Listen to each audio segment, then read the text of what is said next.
Hello, it's Amy Storytime.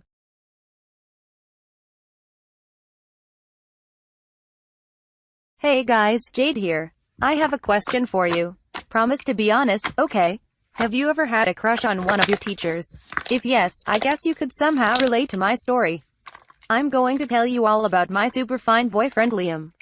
I put so much effort into winning him over, but trust me, he was worth every second. So, this all began last year when I was a sophomore at college, majoring in performing arts. When it came to boys my own age, Blair talk about boring. I didn't pay much attention to them as they were so childish, and honestly, they just annoyed me.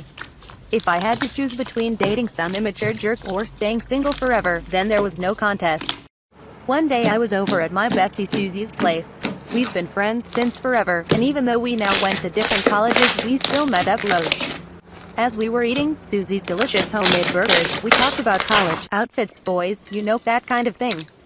That's when Susie told me all about the new professor at her college called Liam.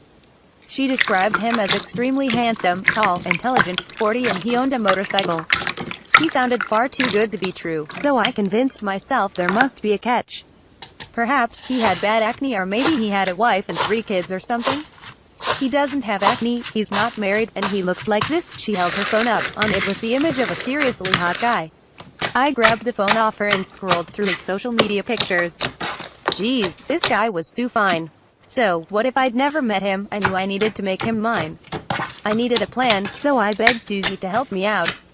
She thought I was crazy, but hey, she'd been besties with me forever, so she knew I liked to go all out on things. She sneaked me into class with her. It was economics, boring. But staring at Liam was worth it, and his voice was so dreamy. I knew I couldn't just sit there. I needed to make Liam notice me. After class, one walked over to him, swished back my hair, and in my cutest voice said, "Hey, great class, but there are a few points I'm struggling to understand. Perhaps you could help me out." He looked a bit awkward, but he agreed.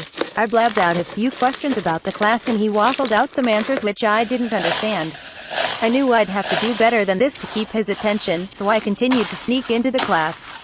One time, I pretended to fall out of my chair and feigned blacking out.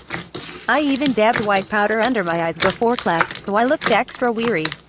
My hope was that he'd rush over to me and carry me to the infirmary. But no, some stupid other guy had taken that chance from him. Worse still, this doofus was so clumsy that as he was carrying me through the doorway, he knocked my arm against the door frame. I bit down on my lip and kept my eyes closed. Geez, why my amazing plan turned to a disaster. I opened my eyes just in time to witness the nurse coming in with a huge needle. I screamed out, jumped out of bed, and told her I felt much better now. Despite my failed plan pretending to be sick, I immediately came up with another one. One day, I punctured my own bike tire, then pretended to sadly walk my bike to the parking lot and asked Liam to give me a lift. He shook his head, said he was too busy, then whizzed off on his motorcycle. I stood there speechless. Worse still, I had to walk my bike all the way home. Another time, I waited until it was just him and me left in class, then on my way past him I dropped my books, then I said, "Oh no, how clumsy of me," as I bent down to pick them up. Oh yeah, I was also wearing my tightest pair of jeans. I didn't think that there's any way he could resist me in those, but he didn't even help me pick my books up. Instead, he coughed to clear his voice, then said, "Can you hurry up please? It's my lunch break and I haven't eaten since breakfast." Typical. I was there looking sexy and all he could think about was his stomach. I wasn't going to give up now. I haven't attended a bunch of yawns-inducing economics lectures for nothing. So, thanks to my social media snooping, I knew Liam's birthday was coming up. On his actual birthday, I had a class with him. Talk about fate, so I brought him a cake and made the entire— Thanks for watching and see you on our next video.